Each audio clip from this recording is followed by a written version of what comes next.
pay him or franchise him. Move on to J.J. McCarthy, who really is not throwing a lot of passes. Jim Harbaugh wouldn't let him throw, and then last year he was hurt. I mean, the guy just doesn't throw a lot of passes. Go get a free agent. Star wide receiver Justin Jefferson says doesn't much matter. Luckily, he said, quote, "That ain't my decision. Looking forward to seeing what we're going to do with Sam. JJ's going to have his opportunity. I'm always confident in myself.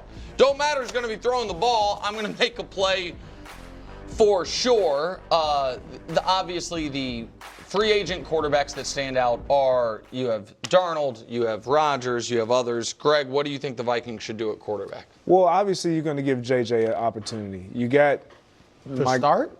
Yeah, you're going to give him an opportunity.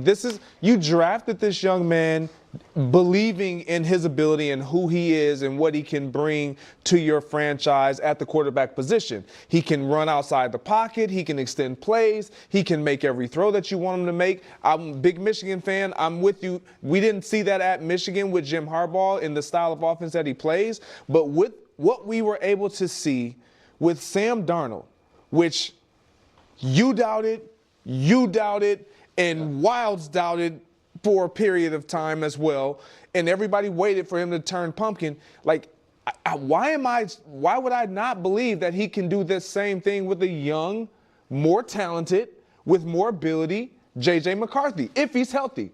If he's healthy, absolutely, we're gonna see J.J. McCarthy moving forward with the Minnesota Vikings. Well, go ahead, Coach. What I read recently is that McCarthy's on track to be participating in OTAs, and as much as it's disappointing that he got hurt, there is still a big difference between your first year and your second year, and we lose track of that as you know, on the outside looking in, whether it's getting used to the playbook, the coaches, the town, the process of playing pro football. He's had a year to do all that. Now, he didn't get the same level of field work, but at least he's adjusted to pro football. Now he's going to be back healthy. Organizationally, you want him to be successful.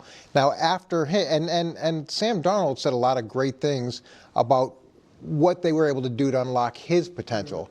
So I would imagine that with McCarthy, you have that same opportunity to turn him into something potentially special. So organizationally, the priority should be McCarthy, and then you get somebody, if that doesn't work out the way you want, that can hopefully, put you in a position to win games. So you guys are letting Darnold walk? Yeah. I think I'm franchising him or offering him a 2-year deal with the second year is like a team option or something. Like, I'm not paying him huge money, but maybe franchise him and then let them fight it out. And maybe McCarthy's not ready. I'm not sure. You don't think his end of season put such a sour taste? It definitely put a sour taste, but he went from essentially nothing to last year, a very good season. Fringe MVP you might be thinking, maybe he can now take that next step and start playing with the pressure and stuff. And maybe McCarthy beats him out. That's why I only want to do a 1-year deal franchise tag. But I just feel like I'm not ready to just hand it to J.J. McCarthy and say now the franchise. This is where I'm going to lean on what Coach said about Kyle Shanahan in the last segment, or just a minute ago about Brock Purdy. KO has the best seat understanding what he's dealing with. Kevin O'Connell. He's seen Sam Darnold. To your point, what we saw at the end of the season, he got Coach of the Year. He had his team in a position to be successful, to make a deep playoff run. And where did they fall short? At the quarterback position. I also think, Greg, they were ready to hand this to J.J. McCarthy as a rookie. See, I don't. Yeah, I think they were. You don't think so? See, eventually, yes. I think last year he was going to be the starter at some point. Maybe not week one. No question. At some point, that was always the plan. Yeah. Can I say one other thing that's not? It's kind of on topic, but not really. I thought of it reading the Justin Jefferson quote. Justin Jefferson might be the league's only force multiplier receiver. Justin Jefferson has the exact mentality Coach wants quarterbacks to have about their receivers. Don't matter who's out there. You're paying me. I'll be the star. I'll get it to you. Justin Jefferson's and he's proven it out. Don't really matter who my quarterback is. If I'm out there, I'm going to get my 1,500 yards. I'm going to get in the end zone. I'm going to be grittying all over your defense. And I'm going to make all these quarterbacks look better than they actually are. And why can't Daniel Jones be this year's Sam Darnold? That's the interesting thing. Yeah, and I think there was a reason that he went up there and spend time right after the Giants, is to maybe position, one, to get back on track, but maybe position himself to be in that Sam Darnold spot if JJ doesn't work out, where he can now revive his career with a really good team. And that is an interesting one. If they give him the deal they gave Sam, 1 year, $10 million to stick around, if nobody else, because I don't think the market's going to be huge for Daniel Jones, and then Sam goes potentially if it goes elsewhere. All right. Did have Mahomes, I think, 7th. So it's a shaky list to begin with. 7th? However, from the year, like as far as performance for the year. However, he got Brock Purdy pretty close, right? Brock came in at 14th. Shook saying when Purdy was on, he was lighting up defenses. When things got particularly tough around him, he wasn't nearly as great, making me wonder if he's able to consistently elevate those around him. Sounds like a fair question.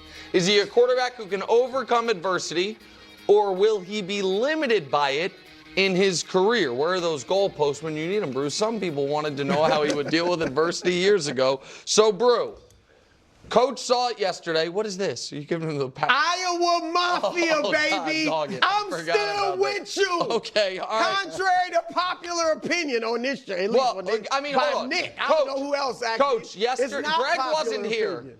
Yesterday, did it feel like Brew was falling out of love with Brock Purdy?